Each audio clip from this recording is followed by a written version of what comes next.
Hey guys, I'm Colin. And I'm Cadence. We're siblings and hosts of the Be Watch Rewatch. Where we recap the most chaotic entertainment we can find and bring you along for the ride. But be prepared to jump the tracks because it always gets bumpy. Come for the plot. Stay for the holes. So gross. Sick. I'm Colin. Oh, I hated that. Nope, I hated that. I hated that. Hated it.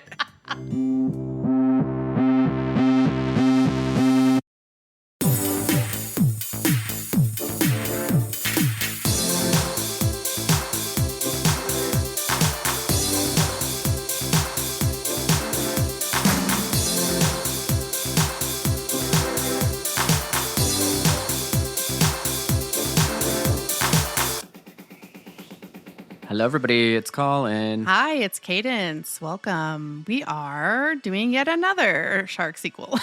We love the shark movies. We love them so much. Love them. I liked this one because it gave me almost Baywatch Nights vibes.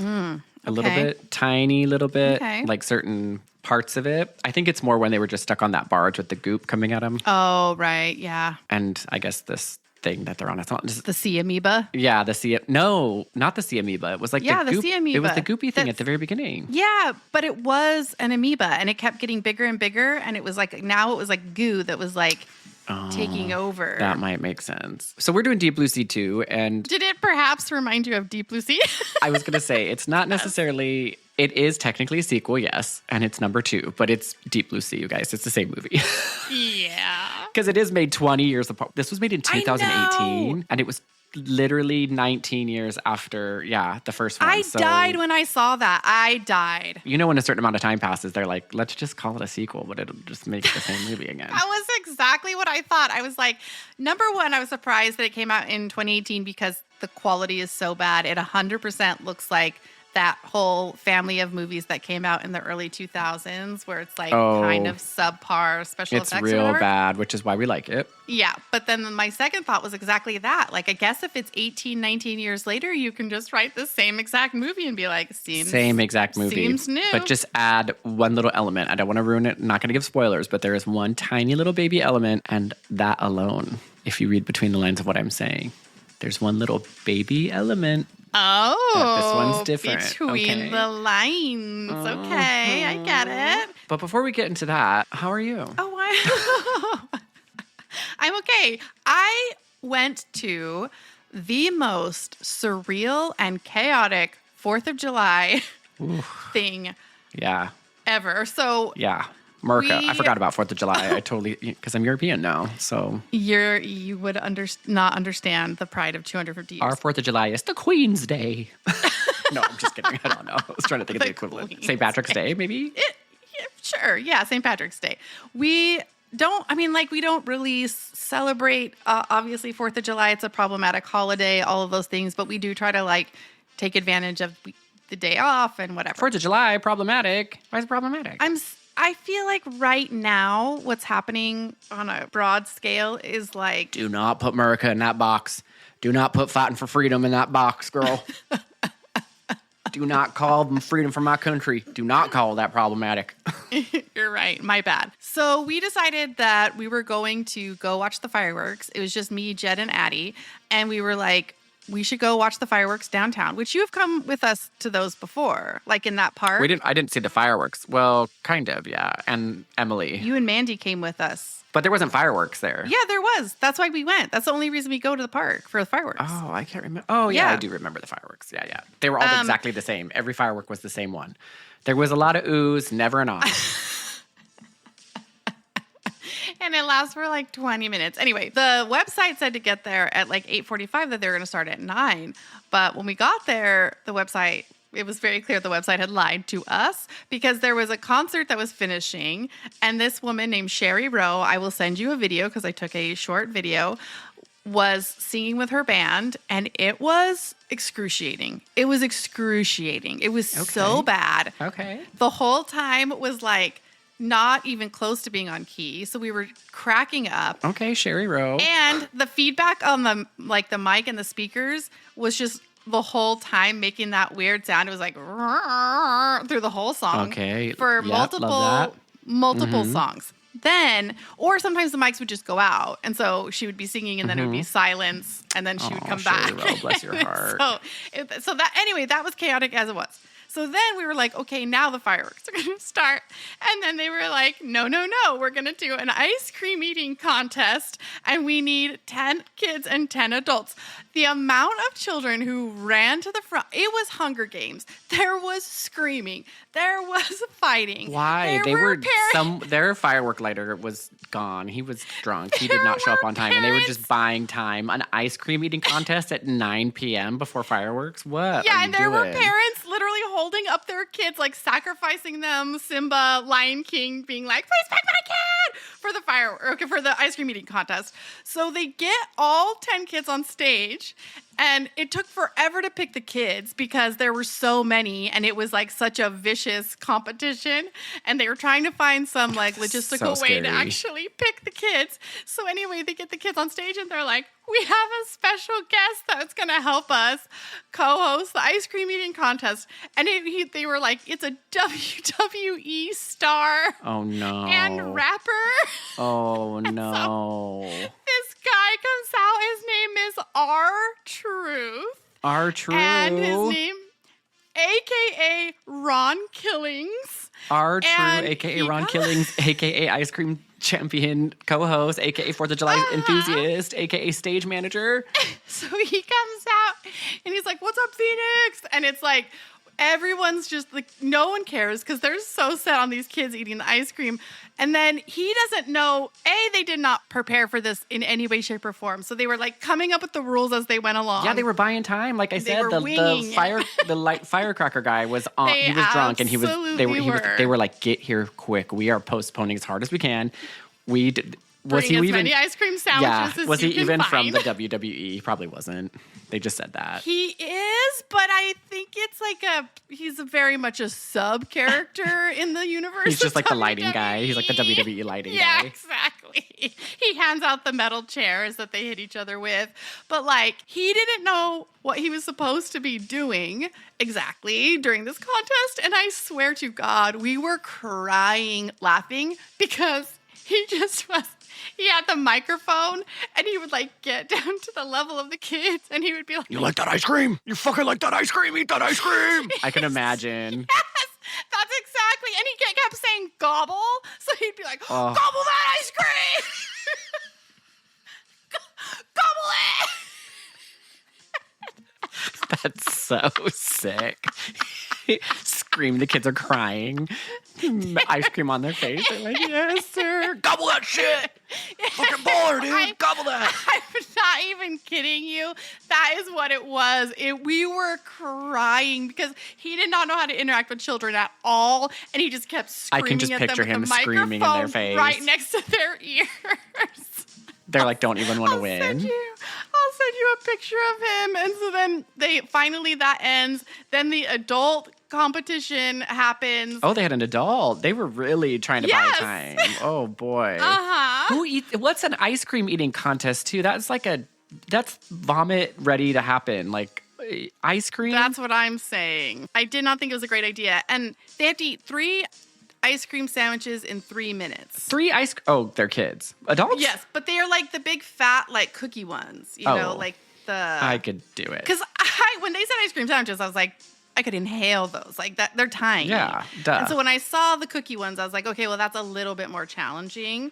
But then the adults went. The lady who won, this was her 3rd year in a row winning. She was the reigning champion. She was wearing American flag jumper, like. Oh, I knew she was. Like top to bottom. She was. This is her moment. This is her moment. Then they were like, the host is like, I don't know if anybody noticed her. Oh my gosh, what's the word? Her strategy. I don't know if anybody noticed her strategy. And she literally jumps in front of him and she goes, "Don't tell anybody. I don't want anybody to know." She's dead serious. She's so angry, protecting the ice cream champion secret. I was cracking up. Well, I remember then when we went, though, that year, it was also really funny. It was like Napoleon Dynamite status. Remember when Selena? Yes. Selena, yes. And then she was like, we had this girl. She was good. She actually but she was very Selena, and she was like up there doing her thing. And then afterwards, she could not be bothered with the peons because she was like, she got immediately on her golf cart, remember? She like on the back of her golf cart, and she's like, get me out of here. And you just see her going in the background, and everyone was like, gee, like she was just like, yeah, she like got off the stage and then got up, sat really angrily on the back of a golf cart and was like, head it. And then they're like going and everyone's like clapping. She did not even wave. Nothing. She was did not out of there. care about her and then public. she got in her RV and she left. She's touring. She's on tour. Get the fuck out of there. So then you could tell that they didn't think this through. So the lady wins and she takes her for 3 times in a row, takes her championship home. And then they're like, well, what do they win? Because no one said what the prize was. And I was like, you could tell they for sure did not even think that far. They were Great British Bake Off. Self-respect. So they were like, I was like, they thought that people would just be stoked they got to eat the ice cream sandwiches and that would be their prize. So then this guy from off the stage comes on and he like whispers in the ear and the host is like, so the winner gets to watch the fireworks from the VIP room in the back.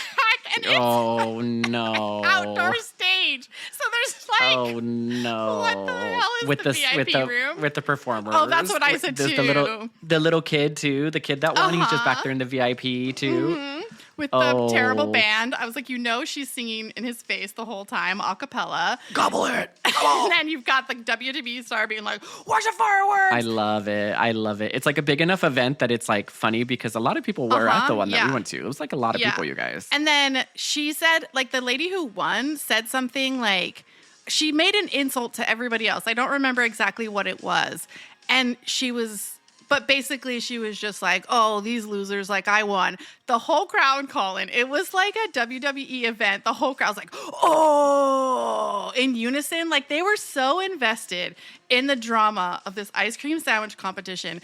I couldn't handle it. This ice cream sandwich comp is It was crazy. Then we were like, okay, for sure, this is time for the fireworks. They were like, oh, we've got another thing to share with you. It is a video from our local state representative. So then they put it on the big screen. You gotta be kidding me. This is like an hour has gone by. So they put it on the big screens. Not a sound comes out. They're like, play close attention. Play close attention. She's got something really important to say. Everyone gets quiet.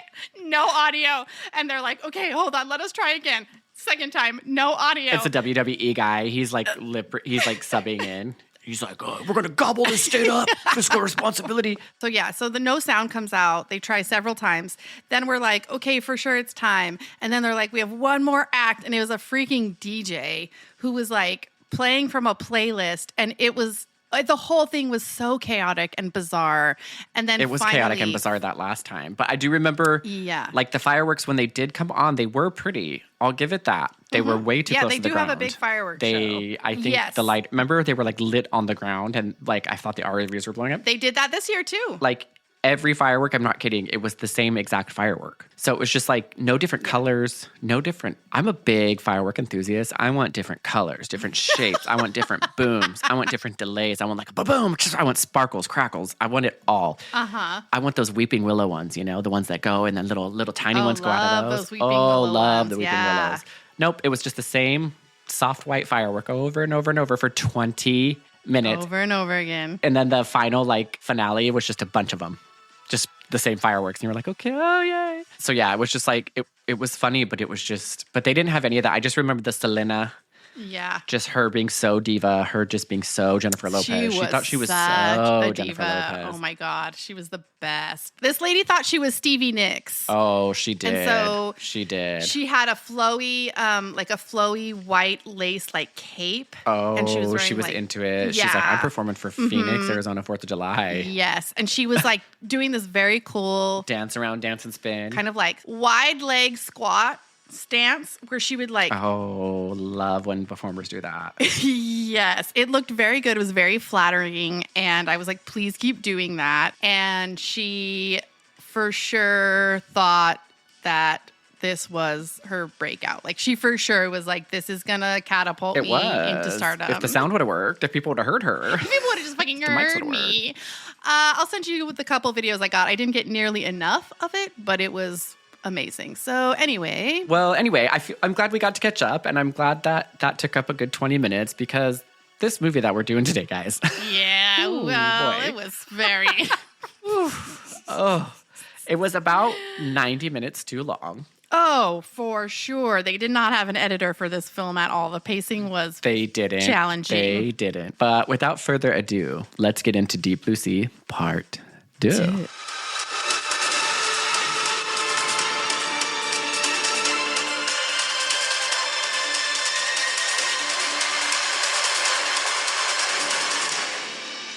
So we're doing, like we said, Deep Blue Sea 2. It was made in 2018, which we've already covered. We already gave you the gist. It's just like a remake of the first one, except more diverse. Right. Because, 2018.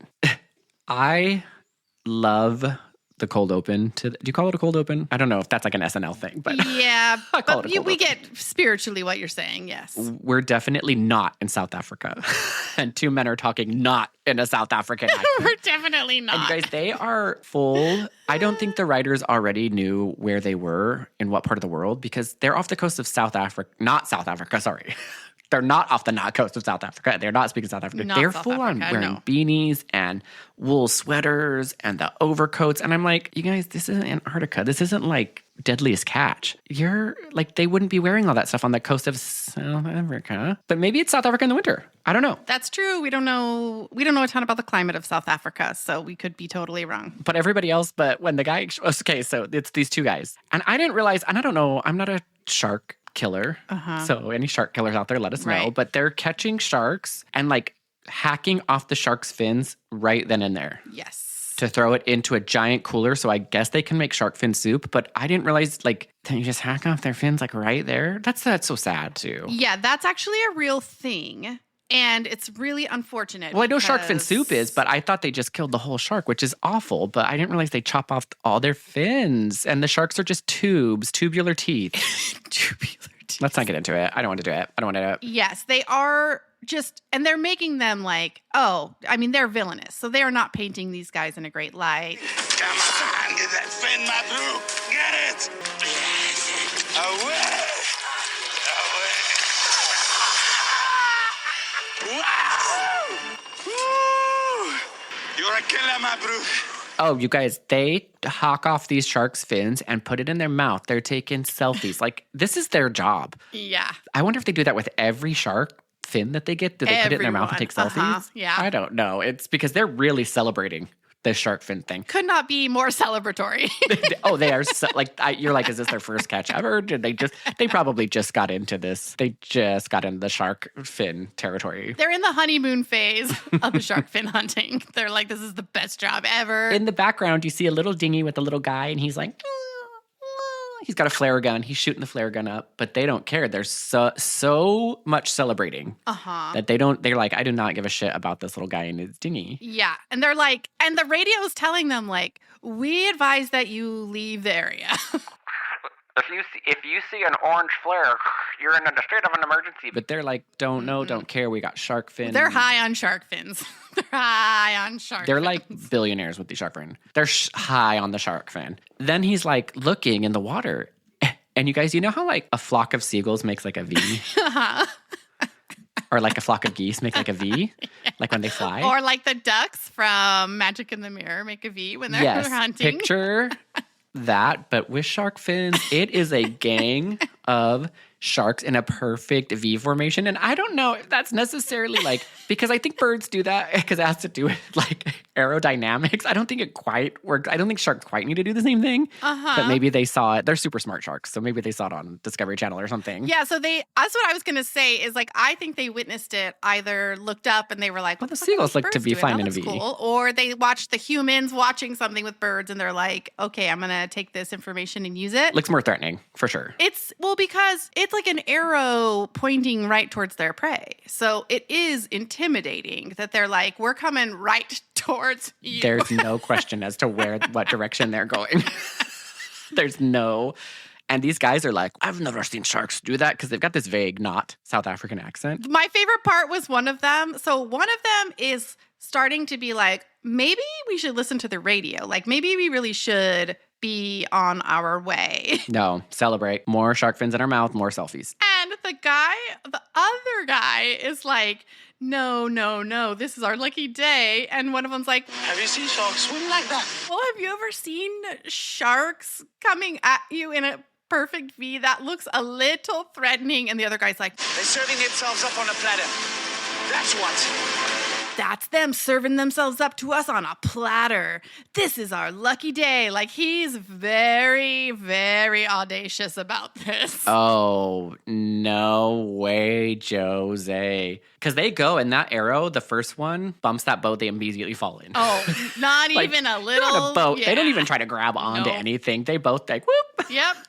And this is the best scene ever because they're obviously getting munched, you guys. They deserve it. They're killing Munched. sharks. These angry sharks are like, you do not kill our brothers like that. We're going to kill you. But they do the same thing. I don't know if you noticed the parallels. And this is where the movie gets a little deep, like layers of an onion. Because we just talked about them cutting off the shark fins Right. and being tubular teeth. Right. They bite off just their arms and their legs. And that guy sinks to the bottom. Oh, make them little potatoes. Yeah. Make them little potatoes. And there's a scene of the guy just floating down to the bottom of the sea with little nubs going.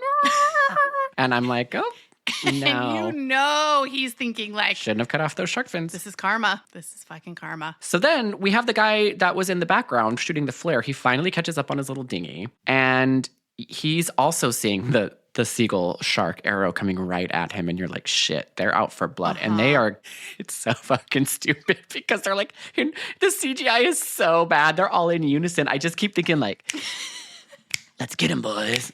Like we're the Jets. Like, Yeah, like, you know, like a shark gang. yeah, shark gang.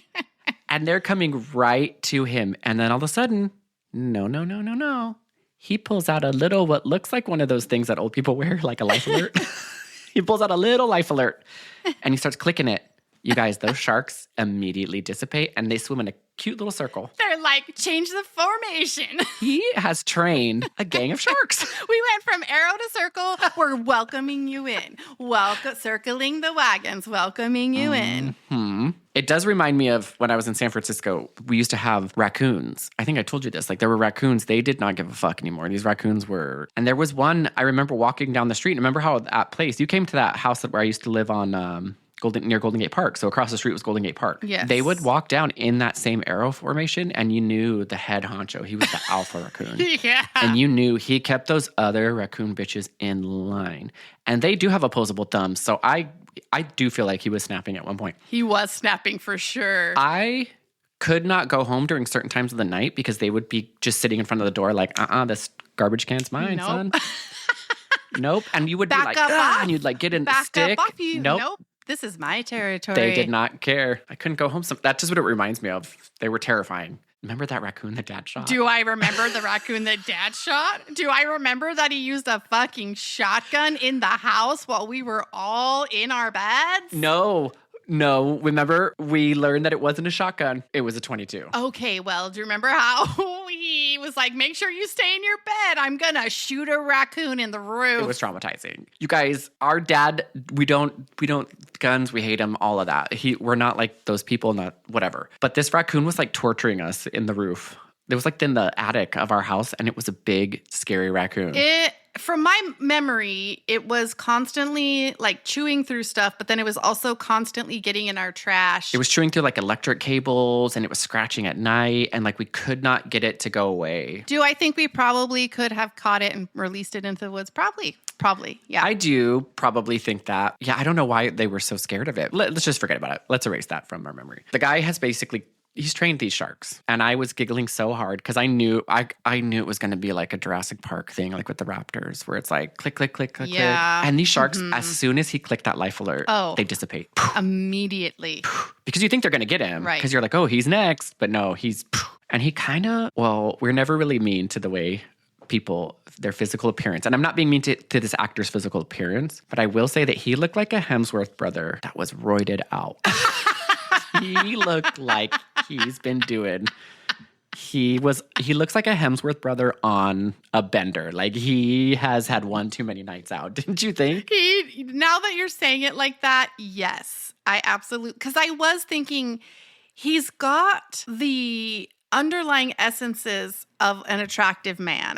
But there is something, like a little unsettling about him. Yes. And it's like, oh, he's totally on steroids and coke. His name is Trent, we learn, and we'll meet him later. So that's the opening of the movie. We were like, okay, clearly Trent has some kind of shark gang that he is using to assassinate. Right.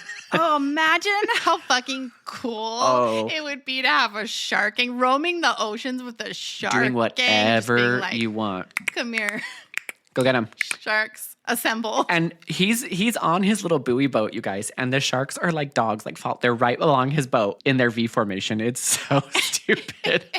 I mean, it would be cool. Just like King of the Ocean riding around in his floaty boat. Oh, I love it.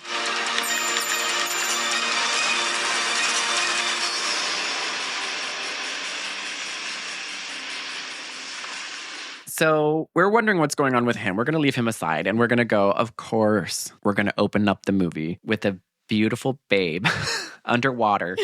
Well, first we get the credits. And did you notice the song during the credits? Oh, original work. Please put the song in the podcast. Oh, God, it was gorgeous. It was like, Deep Blue Sea. It was the girl that sang at 4th of July. Her. This was her. So her first recording debut. It was beautiful. It was thoughtful. It was introspective. And I was just like, whoever was assigned the original song for this movie was like, I have been waiting my whole fucking life to write an original song about sharks. So I'm on it. Nailed it. Listing left to nowhere, waiting in the dark, in the blue.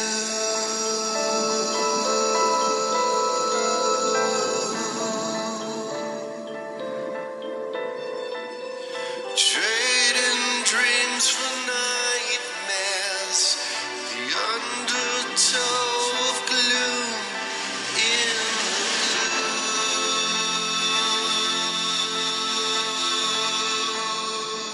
Oh, because, and also, while you have this beautiful girl, she's swimming with sea turtles and sharks, and she's in her bikini, and it's just like deep blue sea in the background. Yeah. It's gorgeous. It's absolutely stunning.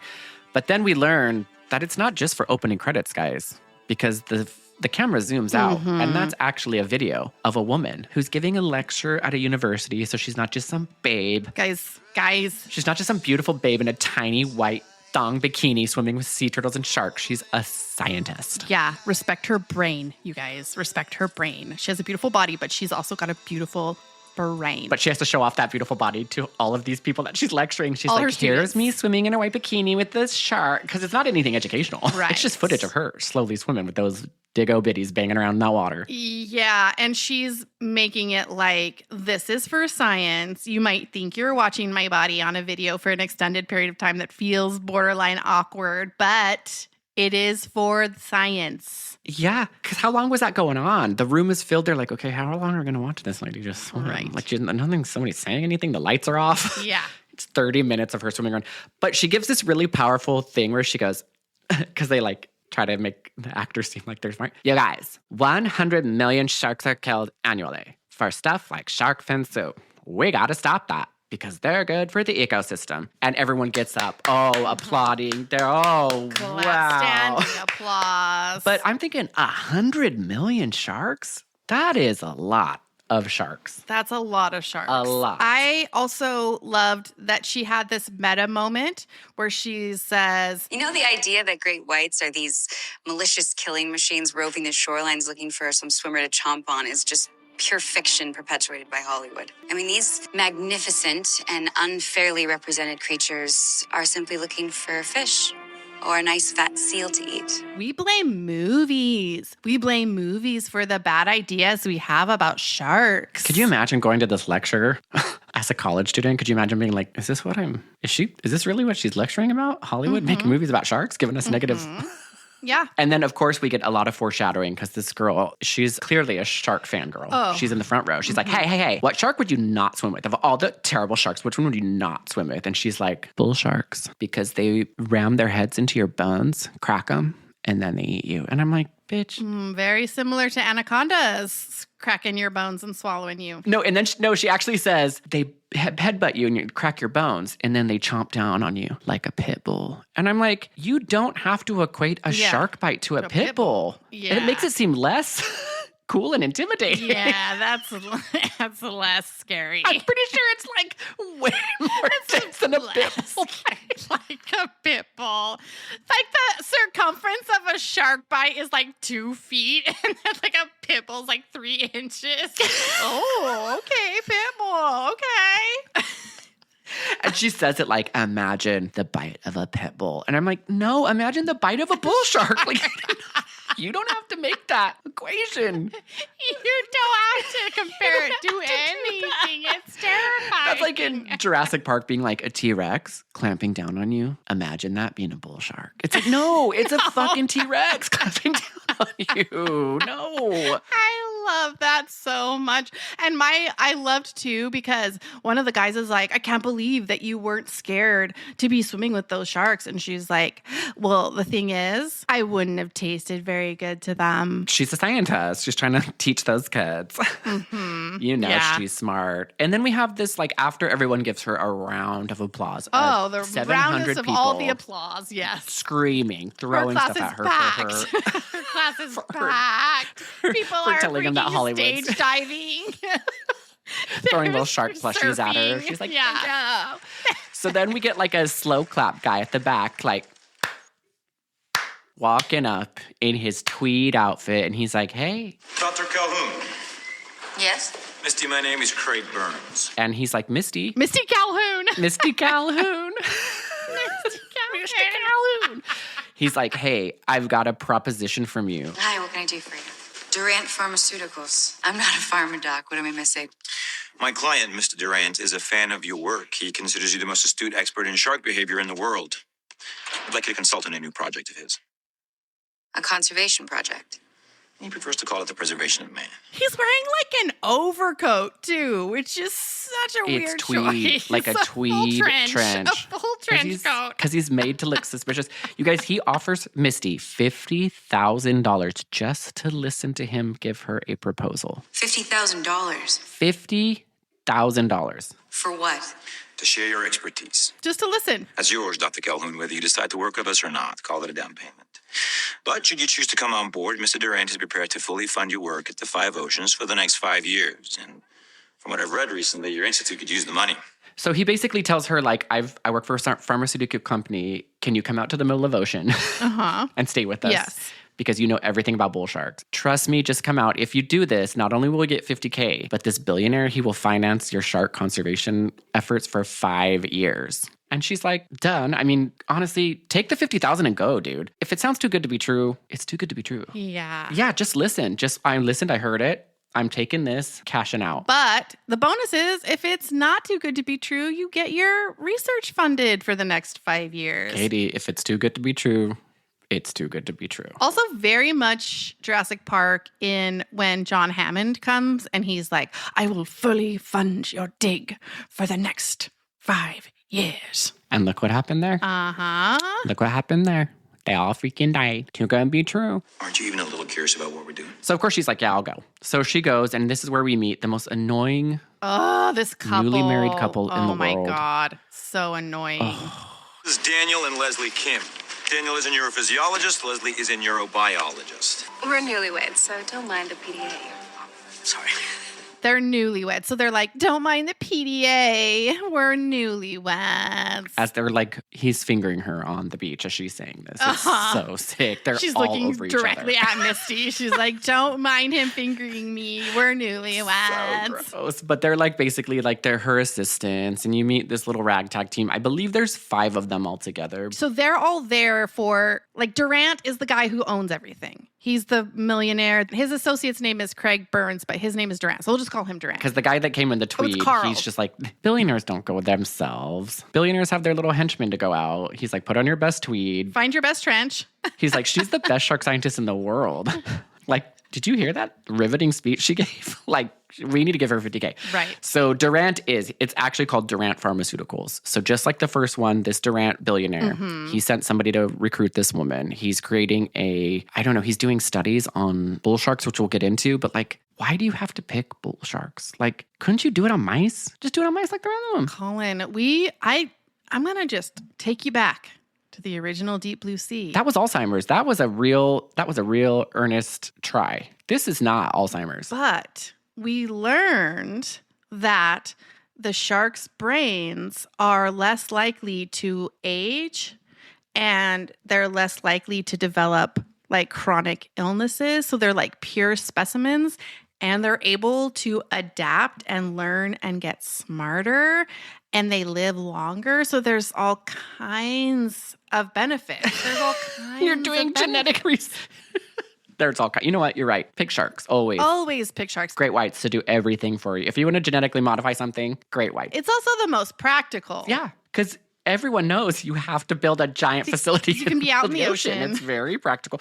Oh, so my favorite thing is, and I don't know if you ever noticed this because they never showed it. The top above the water, it looks like a fucking Bass Pro Shop, you guys. It looks like a double wide trailer, rusty, gross. How dare you insult Bass Pro Shops like that? Bass Pro Shops are incredibly big, incredibly beautiful. Oh, hello. Have you ever heard of the Memphis Pyramid? The Memphis Pyramid? No. Have you ever heard of that? Someone tried to build a freaking pyramid in Memphis.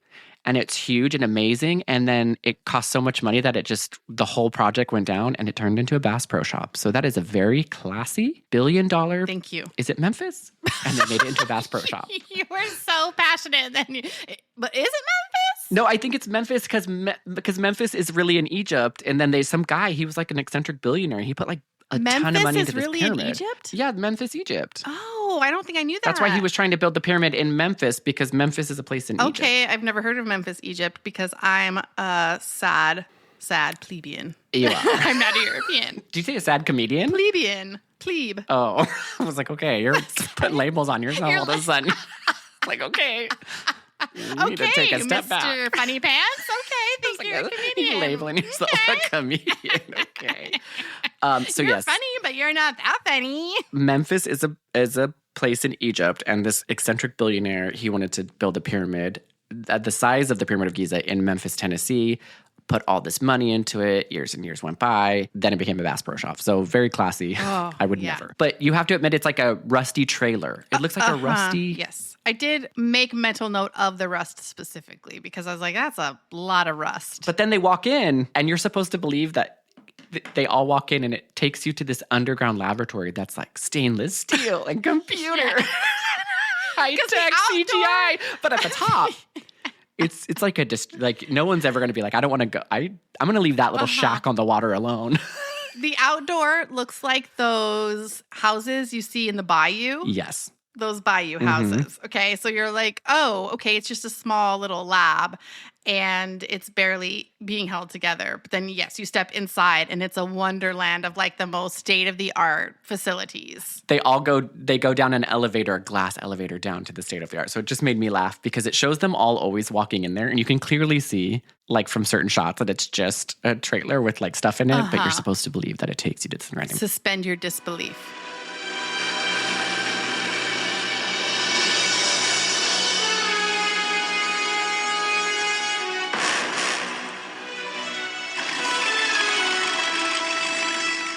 So when we pull up to the trailer that's just floating on the ocean surface, that's when Misty meets the whole crew. Okay, so at this point, she's already been associated with Craig Burns, who is in the trench coat, and they have motorboated to this place. Then she meets the facilities crew, which is the shark trainers Trent, Mike, and Josh. And then there's a computer technician, Aaron Elroy. And then Durant comes out, and he's like, Welcome. I see you met our test subjects. I'm Carl Durant. You must be... Uninterested in small talk. You might explain to me what it is you're doing with... What is it you refer to them as? Your test subjects? Very important test subjects. You know, sharks aren't lab mice. Yeah, but do you mind? I'd like to finish the introductions. Yeah, I'm Misty. That's Dr. Daniel Kim and Dr. Leslie Kim. Daniel, Leslie, Carl Durant. Now everyone knows everyone. What you may not know is that Those are a disaster waiting to happen. I'm sorry. When I asked you here, you must have assumed I was working with sharks. Well, I never make assumptions, but working with bull sharks is a bad idea. Yes, they are a bit more dangerous than traditional lab rats, but no one is going to get hurt out here. You can't guarantee that. Actually, I can. Then this is where things get really crazy. And this is when you're introduced to Durant being kind of a maniacal, chaotic, unhinged. Yeah, kind of a chaotic, maniacal tech billionaire, genius. unhinged. Okay, so tell us what happens. So she's like, did your henchman not hear the amazing lecture I gave at that hall? Because I said the one shark I wouldn't swim with are bull sharks. And it looks like y'all are doing experimentation on bull sharks. And he's like, no, bull sharks are cool. Trust me. And he throws Aaron into the water. You guys, the gang comes in their formation, coming right towards Aaron. Oh, they're like, get in line, get in line. You guys, this girl, Misty, she has balls of steel. She doesn't even know this Aaron dude. And she jumps in. She's like, what? They're going to get him. They're going to get him. In her white, like, pleather coat yes, and her it was jeans. awful. It was awful. She jumps in to save this man's life. She just met him. Yeah. And she said she wouldn't swim with bull sharks. And she jumps in 5 bull sharks coming at you in an arrow formation. That's how brave she is. Like, what did she think was going to happen? Colin, she was going to outswim him. What did she really think was going to happen? I don't 100% know. She's a shark expert. She would have known. There's no way. I guess she was thinking, like, I'd rather go down trying to be a hero than not go at all. But I also laughed when she jumped in because I was like, clearly this actress never swims. Never. Like, she was like, I've never been in water before in my life. And they were like trying to edit it like she was like swimming really fast, but she was going under. She's drowning, you guys. She couldn't. She was like, you could tell she was about to drown. Poor girl. Because she's supposed to be saving Aaron. And also, I don't understand how, like, Aaron could clearly swim. So why not just be like, Aaron, swim back? Because what are you doing? No, he's when you get thrown in the water unexpectedly, it's like when you're at a pool party and someone dunks you, you get so shocked, you have no idea what's going on. You just panic and swim in the middle of the pool. So discombobulated. Yes, in circles for 30 minutes screaming. That's what happens when you get thrown off guard. Mm-hmm, because he could have just swam back, Yeah. but instead it makes it more complicated that she's now in there swimming towards him to, I guess, grab him and be like, hey, remember, you can also swim. Let's swim back together. He has no idea how to swim. He's working on an ocean facility, no idea how to swim. And the sharks are coming right at them. And in my head, I'm like, Misty, this is honorable, but you don't even know this dude. No. So now you just look like a jackass that's going to die in white pleather. Such a Like, do you really want to die in white pleather?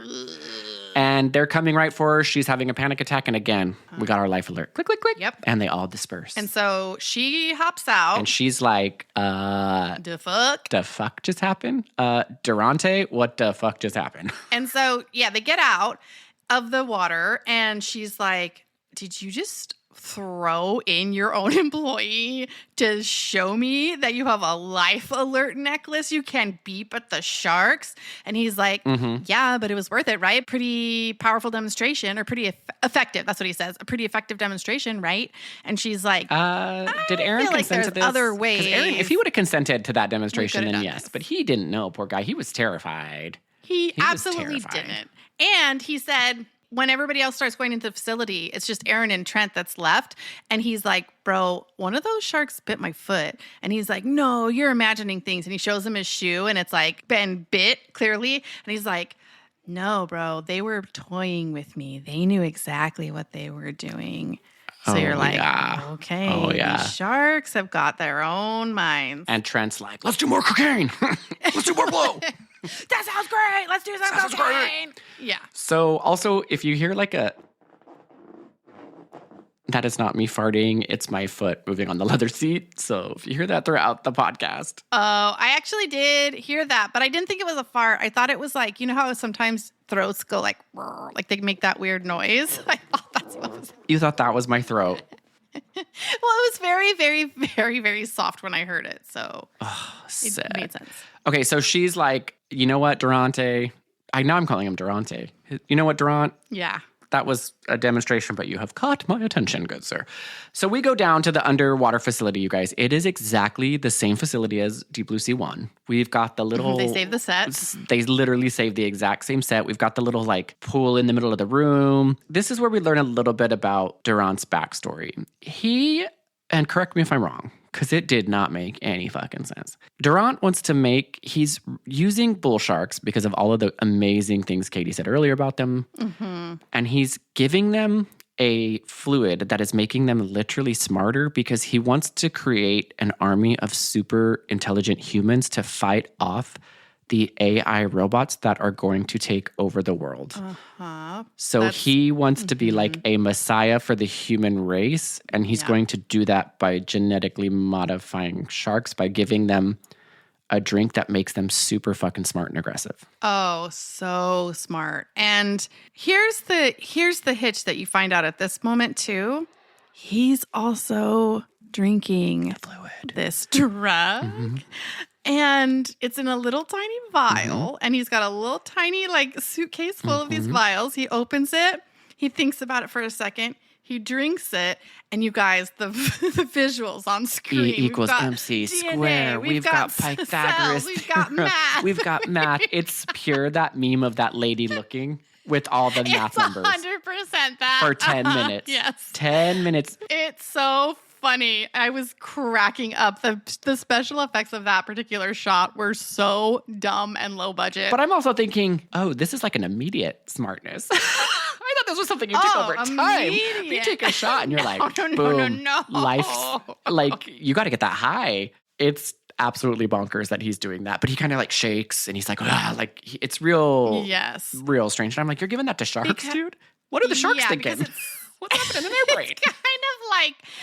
It's kind of like watching someone do meth or like cocaine or something in real time, but then also unlocking a new level of their brain, I guess. Because as Colin said, it's like not as though it's slow-mo and then you're all of a sudden able to process information faster, solve problems better. No, it hits you too quick. Take in, like comprehend everything a little bit better, read faster. No, this is very much like Knowledge Machine in Battlefield Earth when you just get that thing of knowledge right into your brain. It is. It's full Knowledge Machine. And what I would think is if I'm a pharmaceutical guy, I'd be like, get this into sharks. Get this into sharks now. Absolutely get them into sharks. And let's see what they do. And that's exactly what he did. And we've got this set up now. Because the rest of the movie, there's... So now you've got the overall idea, right? Now... Oh, wait. You know what, though? We also need to say this is part of why nothing about him using sharks makes any sense, because he's talking to Craig Burns, his assistant, in the overcoat, the trench coat, and he's Craig Burns is still in his tweed underwater. They're in the underwater facility. He just took a hit of knowledge juice, and then Craig walks in his tweed overcoat. Yes, and so what made me laugh is he's just like, well, this is a perfect plan, because...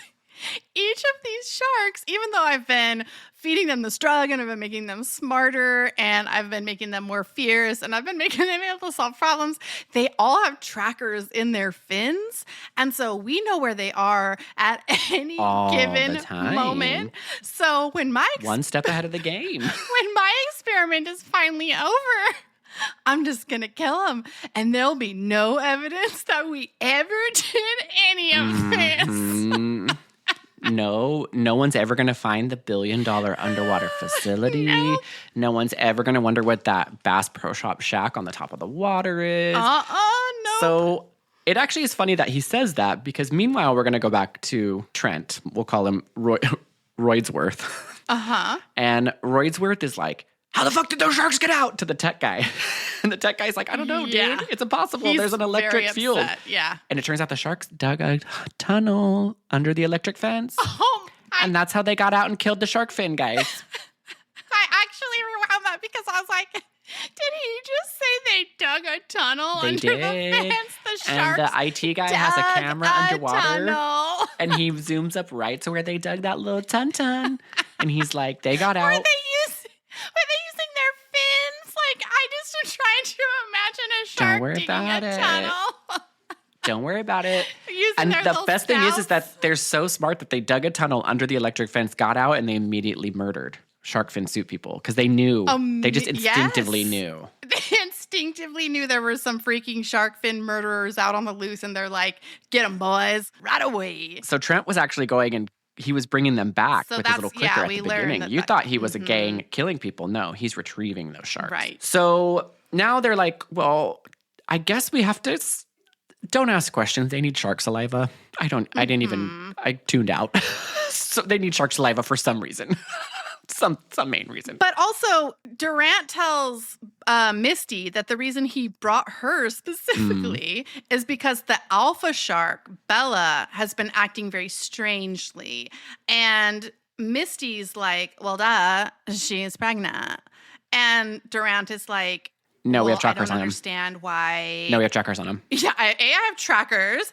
B, we do her blood panels regularly, so why isn't it coming up? And she's like, oh, no, you're the one who said this changes their genetic DNA, so maybe it's not coming up because of your experiments. Now I see why you're giving those lectures. So now I see why you're the best in the biz, girl. Because that's all she says. She literally is like, I don't know, you're feeding them juice that changes them, so maybe that's why I didn't shot. I know.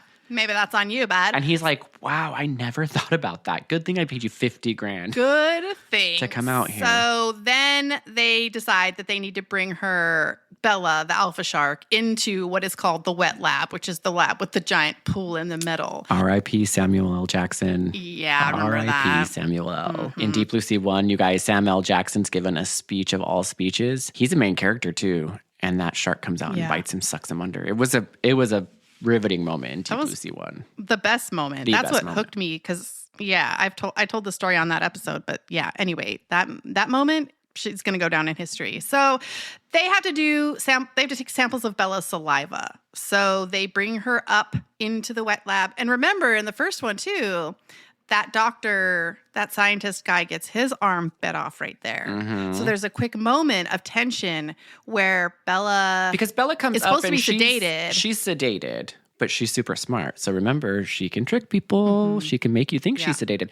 But in my head, the scientist guy, I think it's Aaron, the same guy that got pushed in. Poor guy. He's doing everything. No, it's Josh. It's definitely not Aaron because Aaron is only the tech guy. Josh is shoulder deep in that shark's mouth. I'm like, Josh...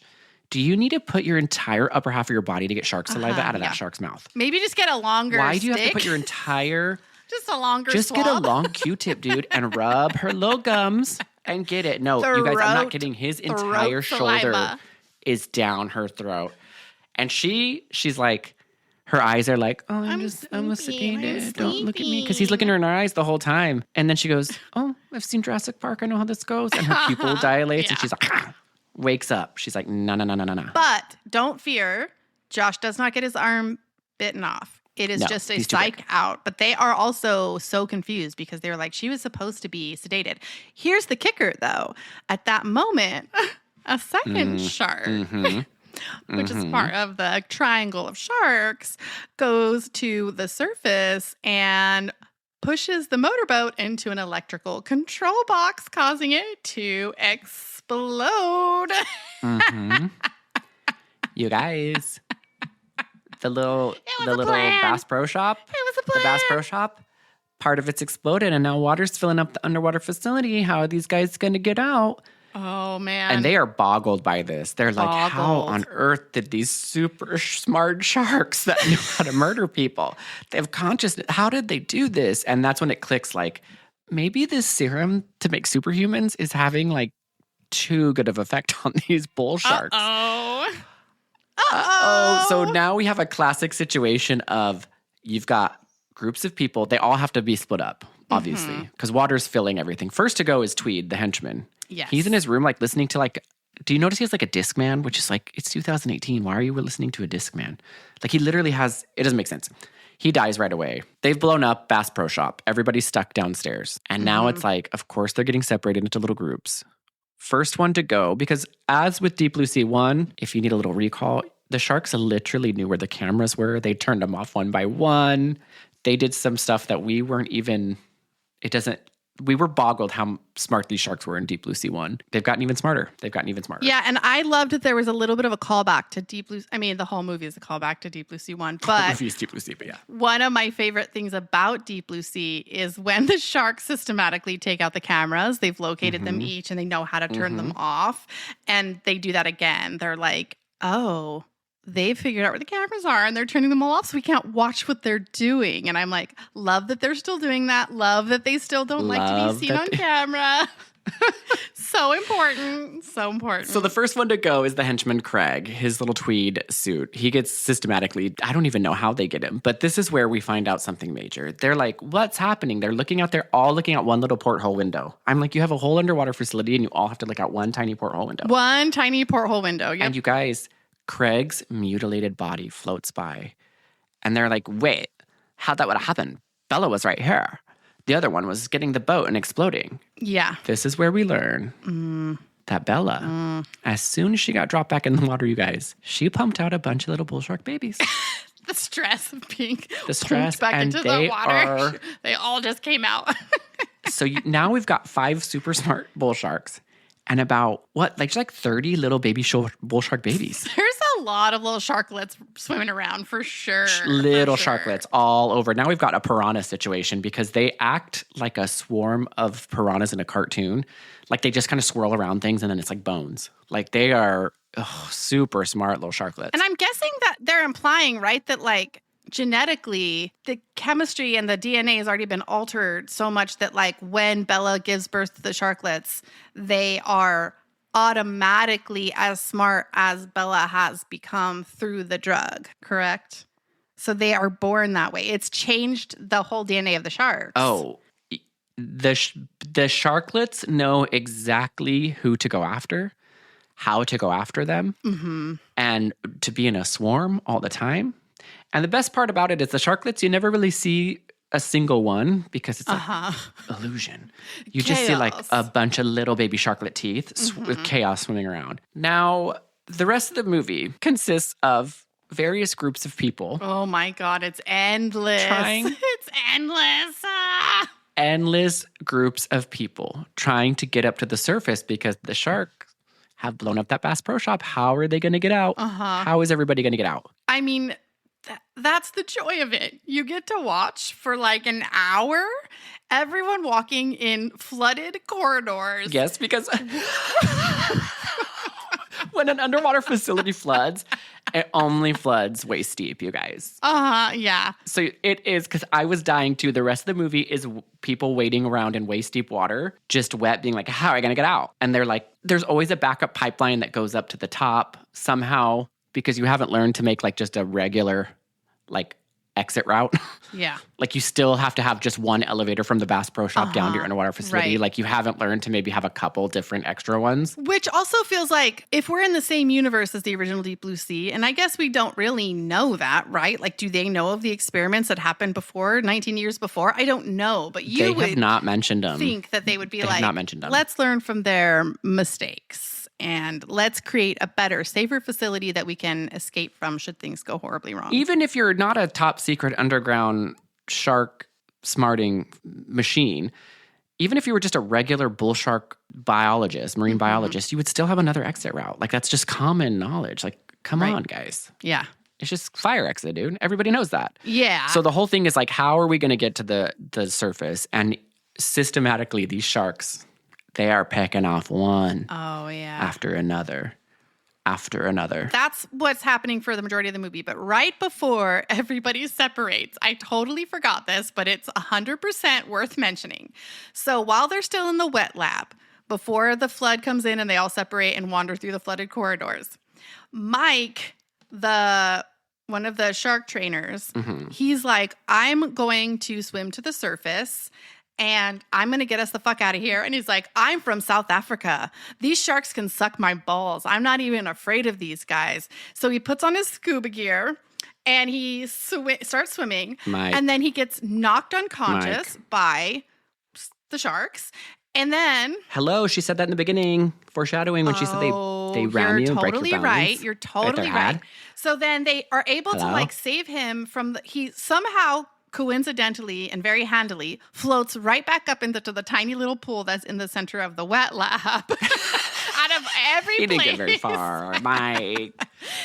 Or how do you know that Belle didn't bring him back? Oh, maybe she did. She She's so dragged smart him that and then she's she pushes She him to the bumped him surface. out. Yeah. So they pull him out. That's what you get. Misty, because she has a PhD in sharks, she also happens to know how to do correct CPR because she's a doctorate. You have to. Yeah. So everyone's like, She's a doctor. they're like, Durant's like, clear the way, let Misty get, like, immediately assumes Misty's going to be the one who takes care of the CPR. Let Misty get to him. So she performs CPR on this guy, brings him back to life. He gets up and he's like, I don't understand his positioning for this either, but he gets up, he starts talking shit to the sharks, which are immediately like, this is not going to end well for Mike. So he's like on the edge of the pool, bent over, looking into the water, and he's like, I told you I'm from South Africa. These sharks and suck my balls. I'm not afraid. And right at that moment, What do you think happens, guys? a shark jumps up in the... Guys, this is a tiny little pool, but somehow it Tiny baby pool. it leaps into the tiny baby pool specifically, bites off Mike's head, and then goes back under, and Mike's headless body I think falls that's a into callback the to Samuel pool. L. Jackson. I think that's what they were really doing. It had to be. It It had to be. So that's when things really pick up. So then basically everybody systematically gets pulled off. Does it? Well, Does it pick nothing up? picks up. Nothing. We just watch people die. And of course, Misty and Trent, or I should call Roidsworth, steroids, the Hemsworth brother. Roidsworth McGee. They're the ones that get out. But they actually all three get out. I believe that Durant, Trent, and Misty make it out. And they're like, oh my God, we're about to be saved because they see a drone. And the drone's coming at them. And I don't know about you, but when I fly a drone, I like to fly it right above the water. Just right up, like maybe a couple inches above the water. You guys, we all know what's going to happen. They're like, yay, we're going to get saved. And I'm thinking, you don't have cell phones? It's 2018. Like, someone's got to, like, you don't have an emergency beacon? Someone's going to know that. Their whole thing was getting flooded. They couldn't get their But stuff. you know what? He's put trackers on those sharks. So when they died, they're not going to have no idea that facility was even there. They need no trail, no trace at Their hands all. are clean. Yeah, no trail. Because they're just like, oh, we're going to get out. And Bella's like, are you fucking kidding me? No way. Leaps out of the water. Jaws is its style. Yes. And just takes that drone down. Now, between this point and that point, I do want to say that the sharklets are causing chaos. And every time the sharklets are coming around, the water turns really weirdly lime green. The directors were like, did you notice that? Like when the sharklets are in the area, there's always a green light under the water. It's very like, I don't know how to explain it. No, but did you notice that? Every time. Yeah. Sharklets, it's a green tint to the water. But we're just learning that the sharklets they are not taking no for an answer. They are unhinged, all gas, no brakes. They killed the newlywed couple, dead. Oh, God, yeah. The IT guy, dead. Dead. Durant, dead. All the shark trainers, dead. All the shark trainers, dead. He doesn't die until the very, very end later. because he's one of the ones that see the drone because he's a millionaire. Yeah. He's like, oh, my drones, people are going to come see me. No. Durant dies too. Right. Guess who are the two people that make it out of there alive? Yeah, it is Misty and Trent. Roidsworth. They make it. Yes, they make it to the motorboat. And then, but my favorite, I mean, Durant dies in a very of course, Durant kind of way because he falls into the water. All the shark starts coming towards him. He starts doing his life alert and he's like, I'm not even worried, but you guys, no. They've evolved. They're like, do you really think that life alert? Him. Did you see me? Bella's like, did you see that whole thing I did with the you thought I was under, but I wasn't? And his hand was in my mouth, but I And somebody else or some other shark hit the electrical box and started an explosion. Durant, we planned that. No. Durant, we planned that. This whole thing, we planned, the clicking. We were tricking you with the mathematics and the graphics on screen. You're not seeing that with us, but that's happening to us times 100 under the water. Okay, we've been in this for the long game, Durant. Firing. We've been posing you're in control of us. This is our ship now. We are the captain now. We are the captain now. We get into this V formation and we're like, this is so fucking funny. He thinks he's putting us in a V, but we're doing it willingly. And then we just pretend his little fucking button actually helps at all. But we know She's like, sharklets, get him. We can swim in any shape. We can swim in any shape. We can swim in a nadir shape. We can swim in a circle, square. But she puts her little sharklets after him, and those sharklets just swarm him.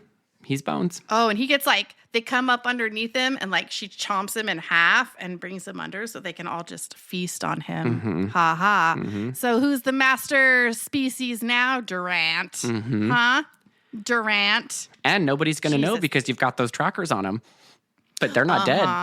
But they're also killing machines that are smart. Uh-huh.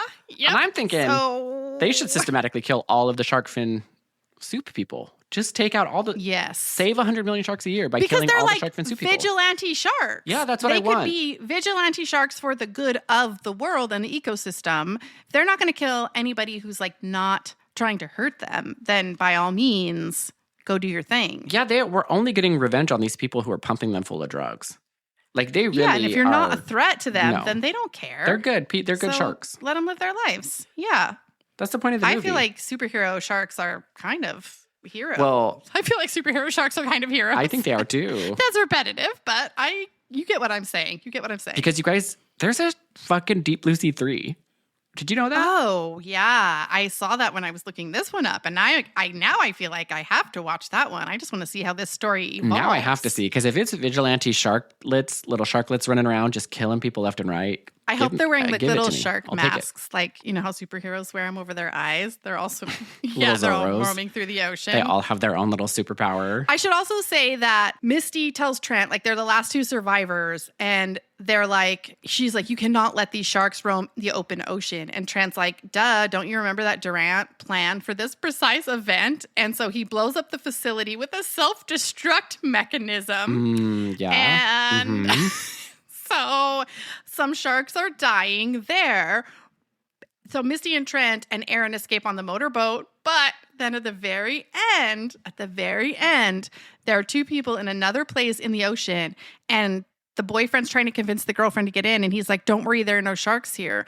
But then the camera pans underneath. Sharklets. Guess who swims up with her little sharklets? Sharklets galore. Sharklets and then there's a really ominous sound. Galore. Right. So they are out. And the self-destruct mechanism did not work. And Durant was a moron and didn't think this far through and didn't think none of his sharks would get pregnant because he's an idiot. I just don't know who on earth would be let's give these predators of the deep juice that makes them smart and confident and sexy and they're feeling themselves. And I also would think you have a group of sharks and you cannot realize when one of them gets knocked up. You literally have a facility of sharks and you don't think that that's a possibility? That's a possibility. One female shark is acting very strangely and it does not occur to you. And you have to pay $50,000 to a woman to come tell you that? For someone to tell you that all she does is say pregnant? well, I don't know, you're giving them stuff. It's changing their DNA. That might be why. That's all she did. Yeah. There was no scientific explanation at all. Yes. And as soon as they do a test and it comes back that they're pregnant, they're yeah, that's why we brought her here. That's why we brought her here because, duh, they're pregnant. And you're just really? Really? No. What? And I'm not a shark expert, but do sharks give live birth to hundreds of sharklets that immediately start chomping on people right away? I just don't know. But maybe the genetic code has changed so much that it increases the amount of sharklets you can produce. The rate you can produce them at. Probably. How fast they grow. And there's a lot of science that we don't know. Right. There's a lot of science. Durant's been That's working on this for a long, long time. 19 years. Yeah. 19 years, apparently. So it's been in development for a while. I also, at some point, this is just kind of going back in time in the movie, but at one point, one of the helpers, one of the people on the crew tells Misty, he's yeah, Durant's always been nuts, but when he started drinking the juice, he started getting really nuts. And she's like, are you trying to tell me that Durant's been drinking the drugs he's giving the sharks? And they're yeah. And he's been a little unpredictable ever since. And she's seems like I would have wanted to know that.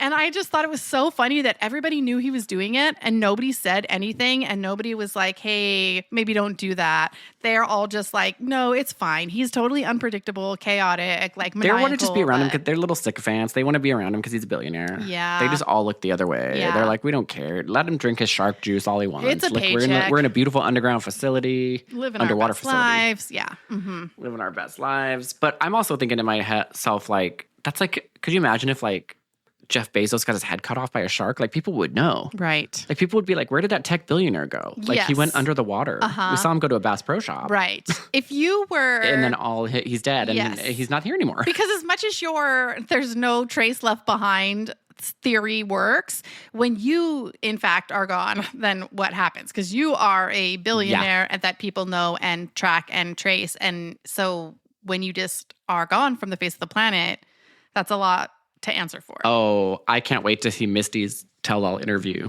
Oh, God. Her 60 Minutes tell-all interview. She's going to be like, yeah, he like made this juice and he started like giving it to the sharks. And then the sharks like started thinking. And then he was like also drinking that juice. He started getting like really shaky when he drank the juice. So I knew something was going on. He started getting really shaky. And he was like saying something about like, he wanted to be like the Messiah because he wanted to protect the human race from like AI robots. He was going to like save all of mankind. Better. And so I knew something was sharks. going on, but I wasn't sure exactly what.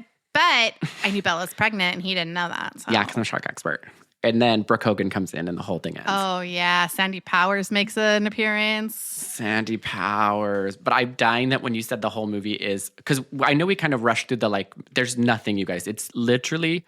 waist deep water. Oh my God. Different color it's lights. Excruciating. Red lights, green lights, blue lights, and waist deep water, and people just walking around systematically getting shark-litted. That's the whole movie. Yeah, and they're all kind of literally, like you're not missing out on working through their own psychological shit, so it's going even slower because they're each having these conversations about like they're really coming to realizations about their lives. And you're just like, and it just literally cuts from like, there's two people walking this flooded corridor talking about it. Then to Durant working in an orange corridor. They're talking and you about think it. You think I'm making a big deal about the lights, but I've never seen so many changes of lights. There's a lot of red lights when they're walking through the corridors. Red lights, orange lights, blue lights, green lights. It's like when the facility floods, I guess just different colored lights come on. Uh-huh. Like, that's That's how you know. Anyway. It's like the lights indicate the level of the floodwaters. So it's like a yellow light is like, it's probably like shin deep. The red lights, it's probably like thigh deep. No, because it's all waist deep. It's all waist deep. I'm gonna send a video of like how I've been watching it in the background now. And in 10 minutes, it's gone from solid orange to solid blue to solid red to solid green. Every different couple. They need you to know different couple because everyone's wet. That's what it's doing. So you can't tell what they look like. That is exactly so they're like, what it's this doing. This is the newlywed couple. It's differentiating. This is the tech people. Yeah, for sure. There was also a scene that made me laugh when... So after they realize that Durant is crazy, like they've all met together and they've been introduced to each other and they realize that Durant's nuts, but they're still trying to figure out like if they want to stick around. The married couple is in their little like cabin and the husband is eating gummy sharks. And she's like, I can't believe you'd be eating right now. And he's like, you know, I eat when I get nervous. And so there's like this very long shot of him holding a gummy shark in the most awkward way possible. That married couple was the worst. They were the worst. Oh, and you learn that the woman in the couple, the wife, has been doing research about shark brains, and her husband has been funneling all of her research to Durant for 7 months, and he never told her. What a dick. Okay, you are giving background to the movie after we've Sorry, come to I the just end. remembered some You're filling in stories. all the details to a movie. Oh, okay. But it was... I did actually not catch that. Yeah. I was so preoccupied with the gummy shark thing because I thought that was so funny. Because she's at that point when she realizes the sharks are eating everyone and they're walking... The reason I thought of it is because when they're walking through the corridors, she's like, yeah, these sharks are killing people. And it's partly my fault because my research got leaked to this guy and now we're going to die. And she dies because of them. So it's irony. And it's, yeah. And I will say that Durant the whole time, he's sucking that juice until the very end, guys. Oh, he is. He is sucking that juice to the very end. I think he's trying he died doing the thing he loves. Die doing what you love. I think he was trying to like problem solve faster because the place is like sinking slowly, and he's like, Did not shit, problem how do I solve. get out of this? And he just keeps drinking, hoping it will solve the problem, but it never I love how does. it's an immediate reaction. It's immediate release smartness. I love that. But just for short bursts. Just short bursts of different numbers, and it's like kind of chaotic, and it's like, is it really doing anything? Because like when he takes a sip of the juice, it's just like blueprints and numbers, and you're like, okay, and is that helping? Because he doesn't do anything. He doesn't get out any quicker. Yeah, he doesn't seem to be solving we any just problems. think he's getting smarter, but he actually doesn't realistically solve any more problems. So it's kind of a weird catch-22. Yeah, maybe he feels like he's getting really smart, but he's not actually getting smart. All so drugs. It's he's like what just you do getting when you high. do drugs. Yeah, I was like, he's just getting high. I think you're having this like really intense thought that no one else has had before. Like, you guys, time is a circle. And it's like, no. No. Oh my God. Yeah, that's him 100%. Anyway, so that was Deep Blue Sea 2. And I think just out of curiosity, I'm going to have to watch Deep Blue Sea 3 because they waited 19 years to put out the sequel, but then they only waited like 2 more years to put out 2 years. That the came out in third 2020. one. So now I'm just curious if it's all in the same universe or what is and you happening. better put the theme song from Deep Blue Sea at the beginning of the podcast. Oh, I absolutely will. Deep Blue Sea 2, because it's so good. I absolutely will. Okay, guys. Well, we loved having you, and stay tuned for next week. Bye. Bye.